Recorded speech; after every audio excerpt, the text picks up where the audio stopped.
So let's talk about the future roadmap for the videos involving my fish tanks. So as you know, recently I put out a video explaining the horrid details that was the unfortunate situation that had befell my colonies of shrimp and the massive losses that I was dealing with at the time. I'm still dealing with them, and I'm still confused as to why some things are working and some things are not working. But I've decided that if there's one thing that I do all the time is that I change things up and experiment with new species. And that is exactly what I'm going to do. Now, that being said, I am not getting rid of what I already have. The yellow shrimps that are still alive will be free to have their own tank and see what happens out of curiosity. I want to know if they'll bounce back. The Mexican dwarf crayfish are going to be in that 40-gallon tank that they're in, free to do what they do, even though their numbers have dwindled down. I think it was a bit of an issue with food resources because that tank is full of Malaysian trumpet snails that have been eating the food that I've been trying to give to the crayfish. And, crayfish are not happy when they're not fed. But there's a few projects that I've wanted to do for a long time now because I've been curious. And I haven't really had any reason to try them until now. What I say is if you don't succeed, improvise. So instead of doing the things that continue to fail, I am going to do some things that I've never tried. So first off, micro crabs. Particularly panther crabs, pom-pom crabs, little crabs like that are fully freshwater and fully aquatic. Those little guys seem really fun. They're pretty popular in the aquarium trade right now, and they're not hard to get a hold of. They're about as easy to take care of as your typical crayfish. I do have the capacity to keep them. I've got the foods that they would eat. I've got various available tanks to start the colonies. So, I'm hoping that micro crabs like crayfish are much hardier than your typical shrimp. So, that is one thing that I'm going to try and do. The second thing that I really want to try and do is sort of related to shrimp, but not exactly.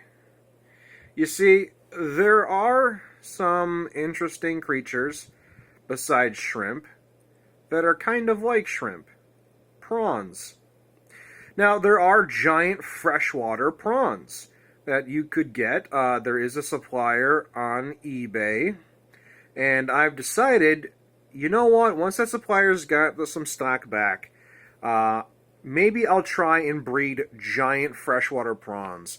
Think of them like that little guy right there, only 8 to 9 inches long with another like 6 inches of claw. They are massive, they are goofy, they are really cool. And there are various pet shops around the area that are specialty pet stores that I think could probably find the clientele to justify buying some of them. So that's what I'm thinking about doing. Now that is going to be a new adventure, but I'm pretty sure that freshwater prawns are going to be much more hardy than your typical shrimp, and I'm pretty sure that micro crabs are going to be about the same difficulty as your typical crayfish. Now, I could be wrong, and that's why I can't invest super heavily into the concept. I'm gonna do some tests, and I've done some research on both of the subjects, some preliminary, reading up on them. I think I have the tanks, the waters, and the capacity to handle that.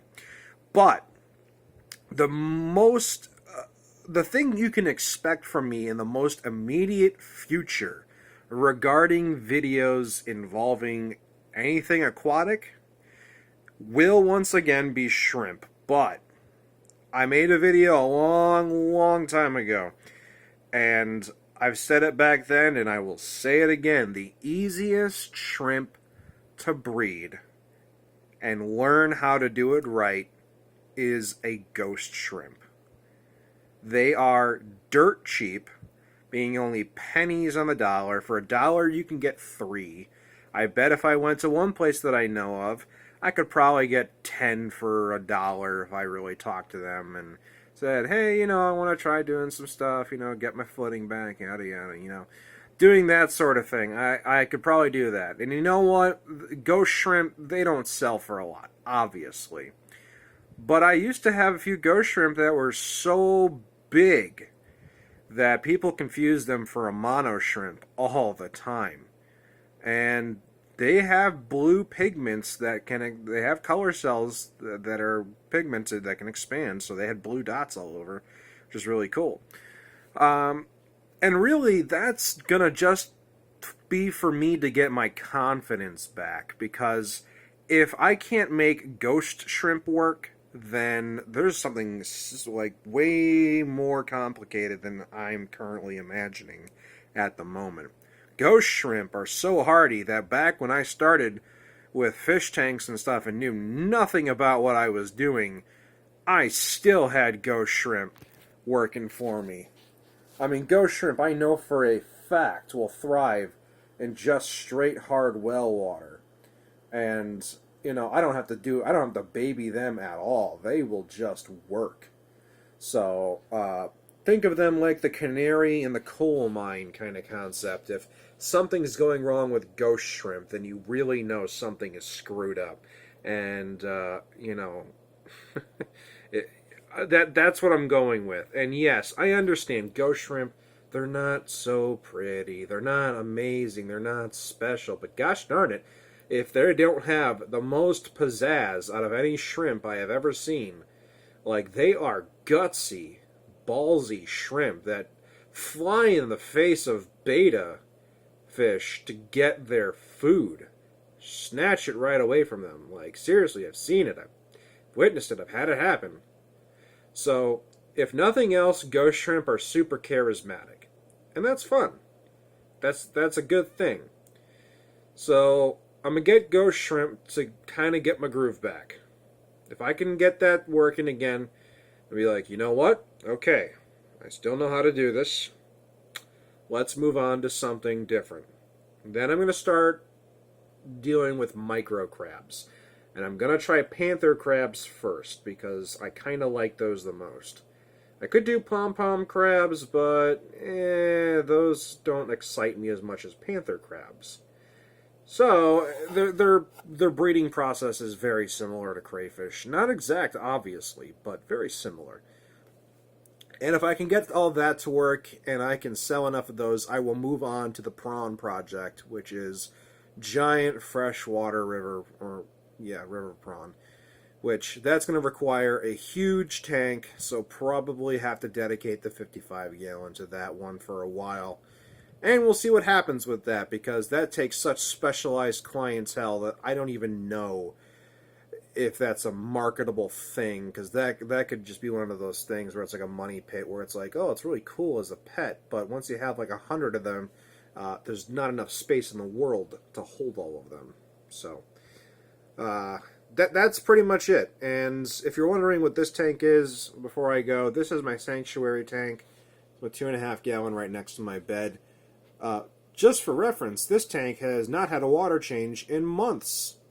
And yet, the shrimp are shrimping around. I haven't really had any deaths in this tank in a very, very long time. They have been breeding in this tank. This has not been specialized water with special minerals. It's just general water. Like, I think it was RO water at one point with just sea chems to replenish. And I just top off the water with RO water once in a while. I'll probably top it off again later tonight. Every few weeks I just top off the water. And, heck, even Dante, my black devil spike snail, has been doing fantastic, just munching on the natural growing red algae. So, heck if I know anymore, man. I mean, the shrimp in here are all clear because they have multiple colors. This is my Skittles tank. I've got a few different colors in here, and they decided to breed, and I'm glad I did not take that berry dream blue downstairs to try and breed, because they were all wild types because they bred with my orange shrimp. That's what happens when you breed different colors together. They turn out clear. Probably more hardy, but not as pretty. So, that's pretty much the roadmap for what I got going on, guys. That's what you can expect in the relatively near future and the long-term plan from here on out.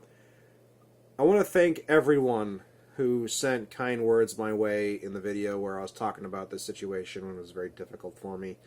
And I look forward to you guys joining me on this adventure. And I'll see you then.